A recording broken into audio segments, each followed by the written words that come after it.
Arkadaşlar kanalıma lütfen hoş geldiniz. Bugün ben mutfağımda yeşil meyve salatası yapacağım arkadaşlar. Burada 1 su bardağı haşlanmış yeşil mercimeğim var. Burada 1 su bardağı haşlanmış mısırım var. 2 diş rendelediğim sarımsağım var. 3 adet salatalığım var arkadaşlar. Şimdi salatalarımı soyup onları bir güzelce rendeleyeceğim. Rendemin büyük yerinden rendeliyorum.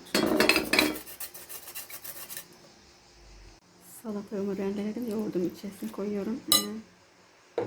Haşlanmış mısırımı koyuyorum. Mercimeğimi koyuyorum. Ve sarımsağımı ekliyorum. Damak tadıma göre tuzumu koyuyorum arkadaşlar. Güzelce karıştırıyorum. Son olarak da yarım demet doğradığım dereotumu ekliyorum. Evet arkadaşlar, yeşil mercimek salatam servise hazır. Bir videonun sonuna geldim. Bir başka videoda buluşmak üzere. Hoşça kalın. Allah'a emanet olun.